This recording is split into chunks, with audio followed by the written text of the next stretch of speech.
Olá, queridos estudantes, professor presencial, vocês que estão aí nos diversos municípios do estado de Rondônia, assistindo às aulas da mediação. Obrigado pela atenção. E sabemos que não é tarefa fácil, né, estudante? Assistir a aula via mediação, por vídeo, por TV. Porém, vocês são guerreiros, porque vocês conseguem se desenvolver, aprender muito mais, né, do que outros alunos com outras formas, né, com outros formatos de educação.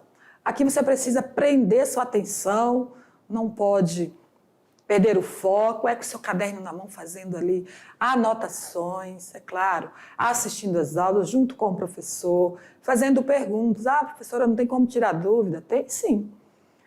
Eu fico acompanhando o tempo, né, durante o período que vocês estão tendo essas aulas, fico ligada lá no grupo, o professor fizer alguma pergunta, eu posso de imediato estar enviando, eu fico aqui no setor de prontidão para pesquisar, enviar material, tirar dúvida se necessário, certo? Eu sei que alguns locais não têm a internet veloz, devido ao tempo também, né? As intempéries, chuvas, relâmpago, tudo, atrapalha a internet. Isso acontece aqui também, na cidade, na área urbana, então às vezes nós temos baixa de internet. Então são diversos desafios. Nós, professores da mediação, ministrantes de aula, sabemos, né, da realidade de alguns contextos. Porém, é desafiador, é difícil, mas não é impossível. Vocês conseguem se dedicarem.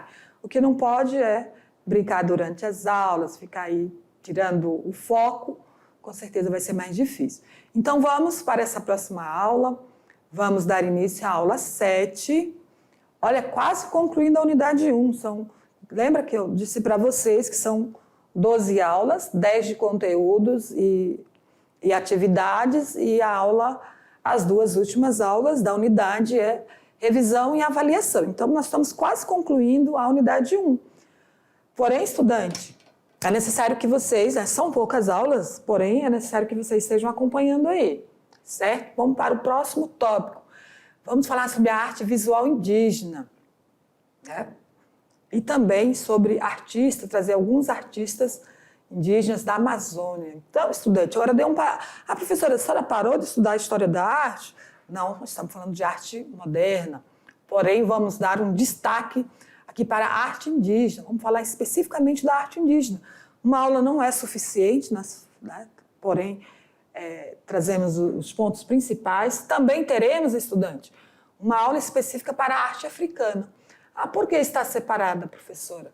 Porque é importante tratar, né, sobre a cultura indígena, depois sobre a cultura africana e da influência dessas duas culturas na cultura brasileira, que é a cultura brasileira. Hoje ou podemos dizer que são por meio das raízes da cultura indígena e africana. Então, vamos dar uma aula especial aqui para a arte indígena. Os indígenas, eles não têm esse conceito de arte, né? Vamos supor, os indígenas das etnias mais lá do período colonial, eles não tinham. Esse conceito de arte foram trazidos pelos portugueses, certo? Por quê, professora? Porque os indígenas, eles criam adornos, vamos supor, de plumas, enfeitam seus corpos com pintura e outros elementos, e assim criam arte. O objetivo não é para apreciação, e sim tem uma utilidade prática. Na verdade, os objetos feitos de cerâmicas, máscaras, a pintura corporal, a cestaria ou plumagem são utensílios feitos, né, para utilização ali no seu cotidiano, no seu dia a dia. Também tem música, tem dança, instrumentos musicais que são utilizados aí para os movimentos, né, podemos dizer assim, cultural aí dos grupos, né, das etnias indígenas. Sobre a africana nós vamos falar depois, então vamos seguir. Primeiro só a arte indígena, só trouxe o mapa para vocês entenderem. Na verdade, esse mapa eu vou retratar quando eu estiver falando da África, né? Vocês sabem que o continente africano fica aí do outro lado do Oceano Atlântico, né? E esses povos foram trazidos aqui no período da colonização para o continente da América do Sul, principalmente aqui na região brasileira, né? Isso é um contexto mais ou menos aqui, né? Bolívia, Paraguai, fica para lá. Ó. Então, temos aqui os países vizinhos, como Bolívia, Paraguai, Uruguai, Argentina. Cada país desse tem um contexto cultural diferente, conforme foi colonizado. E o Brasil foi colonizado, então, pelos portugueses, depois espanhóis e outras culturas, né? Então, os primeiros foram os portugueses. E trouxeram com eles a cultura, né, europeia, a cultura portuguesa, e foi influenciando aqui. Quem eles encontraram aqui, nós sabemos, os povos indígenas. Aqui é a cidade do Cabo. Nós vamos falar na próxima aula na arte africana, né? A arte africana e afro-brasileira. Então, só para vocês identificarem, eu ia falar algo sobre aqui a capital da África do Sul, que é a cidade do Cabo, né? Então, não vou dar aula, não se preocupe, não vou dar aula de geografia, certo? Vamos para uma curiosidade. Então, estudante, eu faço o seguinte questionamento. Você sabe quais são as comunidades e os povos tradicionais brasileiros? Quase que eu entro na geografia ali, os professores de geografia não iam gostar, não, né? E outra, nem entendo muito de geografia, né? A minha área é outra. Mas eu preciso estudar história, estudar geografia para compreender os contextos, certo? Então, olha para a tela aqui, a seguinte pergunta que eu faço para você, estudante. Você sabe o que são os povos tradicionais? Como eles são identificados? Vamos para a tela que eu vou mostrar para vocês. Quem são esses povos, essas comunidades? Chamaram então de tradicionais ou remanescentes. Tradicionais no sentido que foram as primeiras culturas, os primeiros povos a colonizar, a viver aqui no continente, eram os indígenas, depois vieram os colonizadores portugueses, trouxeram as pessoas lá do continente africano na condição de escravo. É isso, né? Então, nós temos remanescentes de quilombolas, que eram pessoas descendentes de africanos escravos, e temos os povos indígenas, né? Havia aqui milhares de etnias indígenas, né, nessa região, muitos foram dizimados, temos ainda muitos povos indígenas. Então, tanto os indígenas quanto os quilombolas são os mais conhecidos como povos tradicionais, né, originários, porém existem 26 reconhecidos, ainda 26 a mais, né, além desses dois, que são os pescadores artesanais, quebradeiras de coco, de babaçu, apanhadores de flores, sempre vivas, os caatingueiros, extrativistas, entre outros. São vários estudantes. Pessoas aí que são culturas tradicionais, que ainda vivem né, da prática do extrativismo, da pesca, cultivam né, alimentos, são pessoas que moram em comunidades que se identificam, então, como povos tradicionais, ou descendentes de indígenas ou de africanos, que são os quilombolas. Para uma pesquisadora da UNB, essas populações consideram a terra como uma mãe. Para os povos indígenas, para os remanescentes, povos tradicionais, a terra é como uma mãe, porque ela é que cuida das pessoas. Vocês já perceberam que a terra é que nos dá o alimento, nos traz o alimento, né, por meio da produção? Tudo que plantar nessa terra aqui no Brasil é produzido, não é verdade? Então, nessa troca, a natureza fornece alimento, um lugar saudável para habitar, para ter água. Né? Eles cuidam da terra, da água, tiram apenas o suficiente para viver e bem e respeitam a natureza. Então, olha a relação que esses povos têm com a terra. Há muitas críticas em relação às terras, né, que são identificadas como terras indígenas, que estão em poder dos povos indígenas. Então, eles foram os primeiros povos a habitarem aqui na região. Eles têm direitos, né, direito assim como outras pessoas têm direito de ter suas terras, né, não é verdade?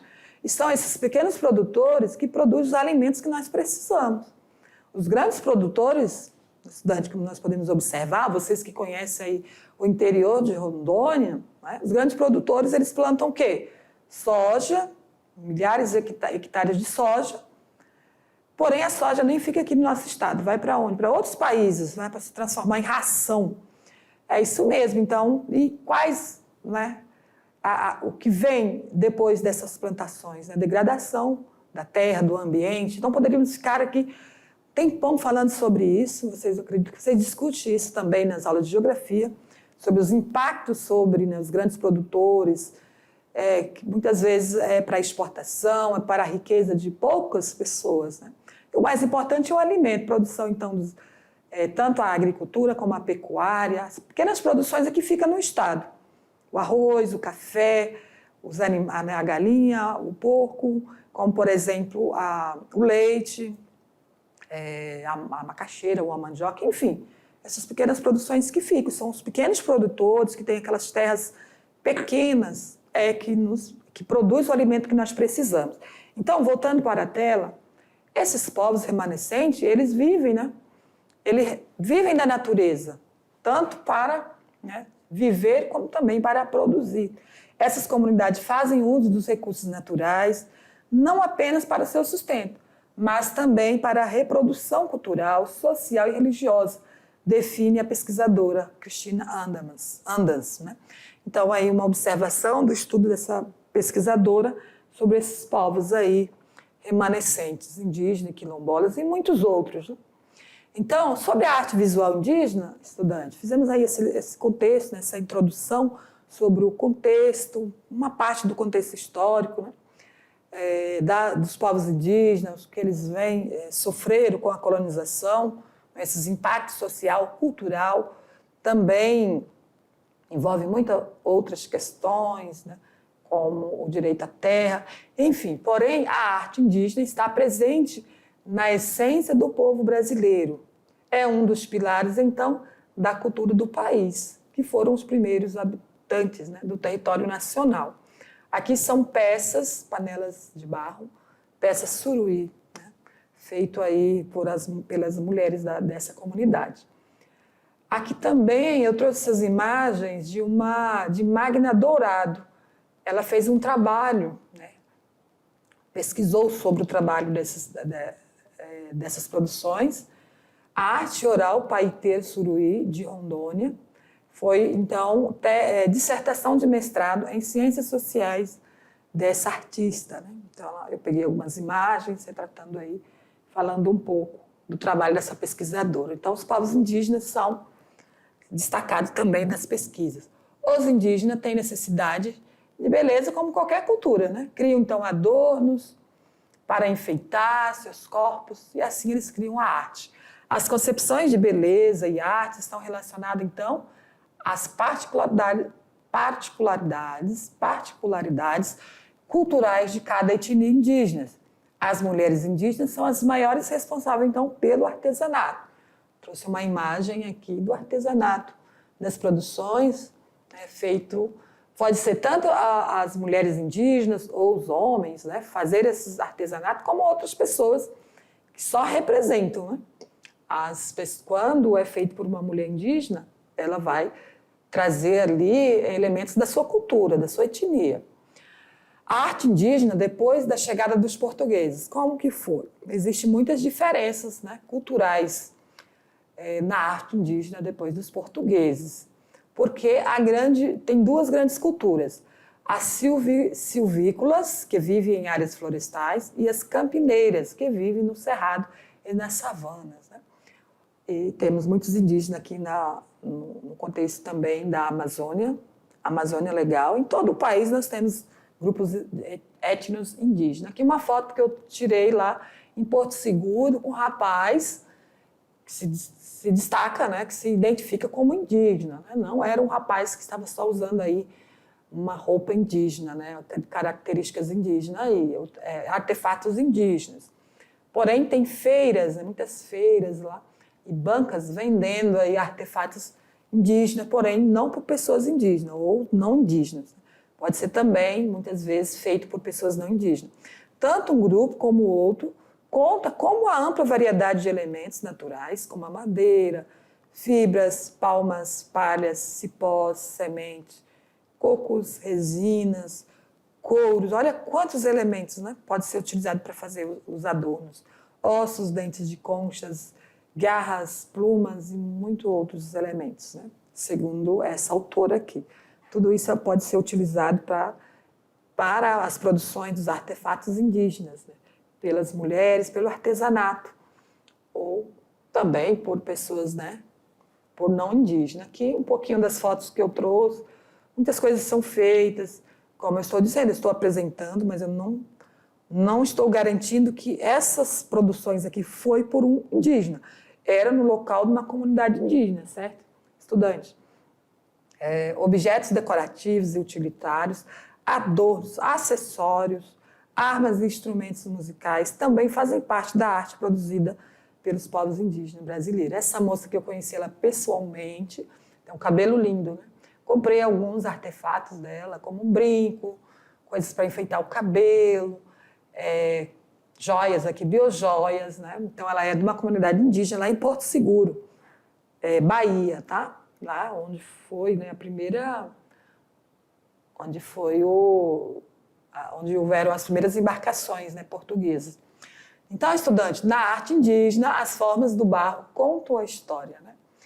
O que pode ser feito do barro? Cerâmicas, né? Vários tipos de cerâmica, vasos, panelas, também máscaras, pintura corporal, cestaria e plumagem são resultado, então, da arte tradicional compartilhada, então, identificada como a arte indígena. Vamos conhecer, então, alguns artistas indígenas aqui da Amazônia. Vamos olhar o tempo, estamos aí na metade da aula. Então, dá para ir mais devagar, porque estamos só com um tema, né? Só sobre a arte indígena. Eu não consegui trazer muitos materiais, porque a gente não tem imagens, né? Então, estudantes, eu apresento esta moça, essa senhora aqui, Dorigo, né, a pronúncia. Ela é da língua tucano, significa primogênita, ou seja, ela é a primeira da sua família. Ela é a primeira artista indígena amazonense a participar da Bienal das Artes Naifes, em Piracicaba, São Paulo. Olha aqui uma foto dela, aí, uma senhora aí muito criativa, né? Muito além do seu tempo, né? Ela produz, então, materiais como aqui, poderia chamar, né? Ouriço, né? Ouriço da castanha. Aqui nós observamos o grafismo de rosto de mulher, estrela, acrílico sobre tela, pintura. Aqui um grafismo de rosto de mulher, acrílico sobre ouriço, né? Eu falei ouriço de castanha do Pará, que é esse utensílio aqui, onde ficam as castanhas. Interessante, né? As castanhas, né, geram aí dentro, criam aquela casca dura. A natureza é maravilhosa, né, estudante?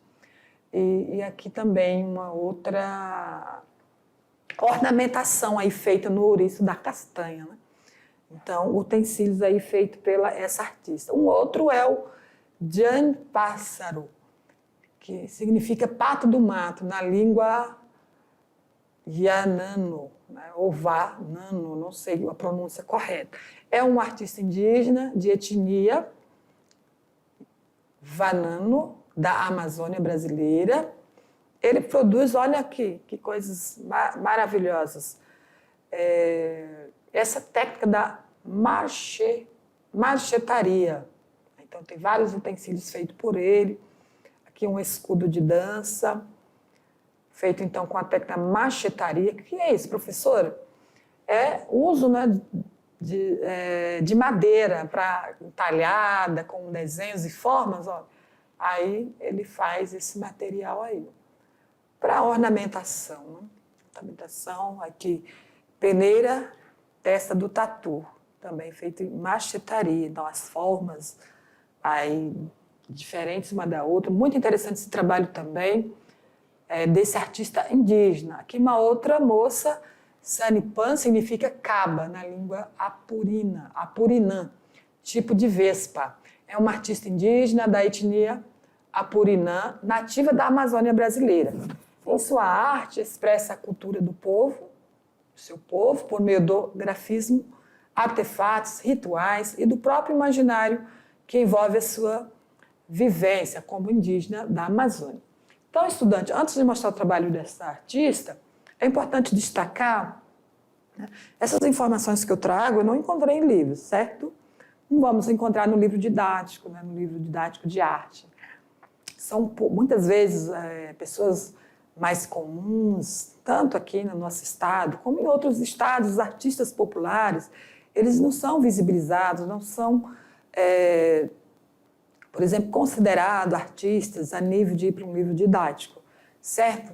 Então, esses temas nós vamos abordar aqui no nosso contexto. Então, achei interessante fazer essa pesquisa dos artistas indígenas, né, daqui da região amazônica, né, que envolve vários estados, para que a gente possa apreciar o trabalho dessas pessoas, né, que são pessoas simples, pessoas que, porém, que estudaram, porém, que têm técnicas, né, aguçadas, têm habilidade também, utilizam o seu trabalho para comercializar, né? Enfim, é claro que eles colocam esses materiais aí em galerias para serem comercializados. Aliás, esses produtos indígenas, todos eles, né, são comercializados porque são produtos muito apreciados, né, pelas pessoas, né, por viajantes, turistas, enfim. Então, vamos para a tela, vou mostrar um pouco sobre o trabalho dessa moça. Vamos ver o que ela faz? Muito bem, vamos ver aqui as obras da Sanipan. Eu achei muito interessante as formas que ela utiliza, que é o design, eu vou usar esse termo, né? Os designs de cobras, né? Do couro de cobras. Né? Olha que interessante a harmonia, né? A simetria aí nessas imagens, nessas figuras. Aqui é da cobra cipó, é uma peça feita em acrílico sobre tela. Aqui é a cobra coral e aqui é a cobra cipó, né? Acredito que E aqui um cocar, uma pintura, né? Acrílico sobre tela, um cocar de pajé. Isso é um trabalho aí da Sanipan. Sanipan, exato. Tem outros materiais, eu trouxe alguns. Uma curiosidade, estudante, não podemos deixar de falar sobre a pintura corporal. Muito utilizado, então, por várias etnias. É uma manifestação cultural presente em várias sociedades, como os indígenas, hindus, africanos e na sociedade ocidental, por meio da maquiagem e da tatuagem. Né? As pessoas hoje utilizam muita tatuagem para fazer isso que os indígenas fazem, que é a pintura corporal. Porém, a deles é com tinta. Né? Eles utilizam, por exemplo, tinta retirada de vegetais. Né? A pintura corporal ela é como um meio de expressão ligada às manifestações culturais de sua sociedade. Para cada evento, há uma pintura específica. Ou para luta, ou para caçar, casamento, ou morte, enfim, qualquer evento lá que ocorre lá no cotidiano, né, das etnias, eles podem estar ali fazendo um tipo de vestimenta, ou pintura, ou usar alguns utensílios referentes a esse contexto aí. Então, a pintura corporal ela pode ser feita por meio de tintas utilizadas, né, retirada aí como do genipapo, do urucum, pigmentos de minerais, né, e obedece a rituais próprios de cada grupo. Né. Os desenhos são pontilhados, listados ou triangular. Tem significado específico, né, como eles se diferenciam também nos gêneros. Olha aqui uma imagem. Eu até tinha uma imagem de um rapaz indígena que eu tirei a foto, mas não está nessa aula. E aí nós observamos que é possível, né, retirada essa imagem, eles fazem vários tipos de pigmentação. Então, conforme o tipo de pintura, eles podem retirar o tipo de imagem, conforme o tipo de tinta utilizada, né, eles podem retirar. Geralmente, o urucum, por exemplo, misturado com óleo, né, tipo de azeite, vai, então, fazer ali uma pintura. Aqui é um detalhe do corpo de um indígena do Alto do Tapajós, com pintura de genipapo. Certo. Então, estudante, o que nós podemos refletir sobre a arte indígena? Está ligada aí a várias produções, criações, que a princípio tem objetivo utilitário. Mas o que é isso, professor? Objetivo utilitário tem utilização, é útil, ou seja, ele vai usar para alguma coisa.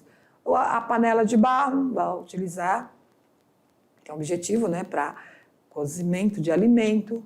Os vasos são para ornamentar espaços, por isso que muitos produtos artísticos indígenas são comercializados. Por exemplo, os cocás, os arcos em flechas, né, os arcos e flechas, é feito ali com muita técnica, criatividade, né, tem valor estético também, então as pessoas compram para levar lá para os seus países. Principalmente a biojoia, eu sou muito apaixonada pela biojoia. Hoje eu estou até com um brinco aqui, né, da biojoia, que são artefatos feitos tanto por povos indígenas como os não indígenas. Né? Nas feiras, nos mercados, geralmente nós compramos dos artesãos, que estão aí nas diversas localidades, utilizando desses recursos da natureza, que é a semente, né? Deve ser a semente do açaí. Então, eu estive em Manaus e comprei lá algumas biojoias, muitas, na verdade, né? Comprei várias. Aí uso sempre quando né, dá para usar, eu uso. Nem sempre, né? Todo dia eu não coloco, depende da roupa também, tem que combinar. Bem que hoje eu não estou muito combinada, não. Então, estudante, a arte indígena tem esse valor estético, cultural, está relacionada a cada etnia, né? Os grupos têm contextos históricos e culturais diferentes. Então, as produções vão ser diferenciadas, certo? Nós não conseguimos catalogar, não é essa palavra, as técnicas utilizadas por uma etnia ou por outra etnia. Nós temos aí, como eu trouxe, alguns artistas indígenas, né? São pessoas que se identificam indígenas, porém, talvez elas tenham um modo de vida diferente, elas moram, né, no contexto urbano, tem ali como a prática da arte como um ofício, um trabalho, enfim, depende muito, né? Então, nós sabemos que os artistas eles não fazem obras de arte só para filosoficamente, né? Também é como um ofício, um trabalho. Eles vão querer comercializar esse trabalho. Não é diferente com as mulheres indígenas. Elas produzem o artesanato, esses trabalhos, né? Também com esse objetivo de utilizar lá no seu cotidiano e também para comercializar. Então, é muito importante destacar esse trabalho. Então, a cultura indígena, assim como a cultura africana, são a base das raízes da cultura brasileira. Nós sabemos, né, que o Brasil tem essa miscigenação, que é essa mistura de cultura. Na verdade, nós identificamos essas diferenças, essas diversas culturas, então, na nossa alimentação, na nossa música, na dança, nas práticas religiosas. Então, nós temos aí tanto fragmentos da cultura europeia, portuguesa, holandesa, espanhol, dos espanhóis, da alemã, dos chineses, japoneses. Olha quantas culturas, quantos povos migraram para cá. Porém, as raízes mais fortes é a indígena, a africana e a portuguesa, certo? Voltando para a tela, vamos então dar continuidade, vamos ver o que eu ainda tenho para vocês. Aqui que eu trouxe, eu trouxe uma atividade prática, estudante. Isso mesmo, uma atividade prática, então estamos finalizando aí esta aula, processo de criação, padrões abstratos. Então, o que vocês poderiam fazer aí numa atividade prática? Principalmente nossos alunos indígenas, aí das escolas, das comunidades indígenas. Vocês já fazem isso no seu cotidiano, porém vocês podem registrar, certo? Aí, a pintura, por exemplo, né? A pintura que vocês desenvolvem aí. Não precisa expor o seu rosto, pode vir para a escola. Nós sabemos que tem escolas em que há uma mistura, né, tanto de alunos quilombolas, alunos indígenas, alunos não indígenas, todos na mesma sala. Então, queridos, façam aí uma pintura corporal e vá para a escola, né, e mostre para o seu colega, para ele entender um pouquinho mais, né, ver na prática aí como que é uma pintura corporal. E você que tem uma tatuagem, que fez sem os seus pais saberem, né, porque o jovem, o menor de idade, não é permitido, se os pais não permitirem, não podem fazer tatuagem. E olha a diferença da tatuagem para a pintura indígena. A pintura indígena vai sair com uma água, que são tintas, né, biodegradáveis, tintas de elementos naturais. A tatuagem, ela é fixa, ela é introduzida dentro da pele. Então, cuidado ao tomar a decisão de fazer uma tatuagem e depois não gostar e querer tirar, e é muito caro para retirar. Então, você que tem uma pintura, que faz geralmente uma pintura indígena, tragam aí para os seus colegas, explica como fazer. Olha aqui, desenhos aí maravilhosos. Dante, nós estamos vendo aqui, ó. Olha os traços, as formas, as linhas, né? Bem diferenciada. Então, vocês podem usar esses traços aqui, ó. Ou, geralmente, são traços, né, representando aí um animal, né, como nós já observamos. Então, estudante, observe o mundo ao seu redor e descubra essas padronagens, né? Escolha um arranjo de formas e linhas, depois repita essa imagem várias vezes sobre uma folha de papel. Você pode se inspirar na natureza, objetos, arquitetura, porém, crie padrões abstratos. Então, o que seria um padrão abstrato? Criar linhas e formas. Um desenho pode ser na folha de papel, porém, pode ser uma pintura corporal, aí como a técnica indígena, certo? Cada grupo cultural pode atribuir significados simbólicos diferentes para cada desenho que cria. Então, a pintura corporal ela tem significado simbólico, diferencia de gênero masculino para um gênero feminino, conforme as idades, conforme alguma manifestação cultural lá na comunidade, certo? Alguns padrões criados por grupos indígenas contemporâneos inspiram-se na natureza. Então, a maioria das imagens são inspiradas na natureza. Pode ser uma folha de uma árvore, né? Uma folha de uma árvore, pode ser a imagem ali da pele de um animal, o couro daquele felino amazônico, onça pintada, pronto. Onça pintada tem ali umas figuras, né, lindas, cores lindas, outros animais também. Então, vocês conhecem aí muito desses animais. Procure representar, então, a pele desse animal aí num desenho, uma figura, ou o próprio animal. Crie, reproduza, faça algo que traga significado para você. Faça o desenho aí da sua escola, da sua comunidade. Faça o desenho da professora. Procure representar como você enxerga a sua professora, o seu professor. Eu mesma, olha, eu sei que eu não vou sair bonita, viu? Interessante que alguns professores chegaram para mim no período de formação e falaram: professora, a senhora é alta mesmo, como os alunos geralmente ficam perguntando, será que ela é alta? Eu sou alta, tenho mais de 1,75 m. Então, represente aí uma figura que para você faz algum sentido, certo? Então, essa é a proposta da atividade prática de hoje. Então, vamos finalizar aqui a nossa aula, já estamos chegando ao fim.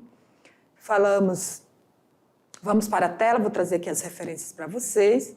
Então, essa é o processo de criação, a proposta de atividade prática, que vocês podem utilizar padrões abstratos, certo? Estudantes, essas são as nossas referências. Professora, tem muita coisa que a senhora não falou sobre a arte indígena. Exatamente, porque esta aula é mais uma revisão. Vocês já tiveram essa aula de forma mais aprofundada, né, lá no primeiro ano. Agora estamos só revendo aí alguns contextos. Certo, estudante? Espero que vocês possam pesquisar mais sobre a arte indígena, que é uma arte maravilhosa. Obrigada pela atenção e aguardo vocês nas próximas aulas.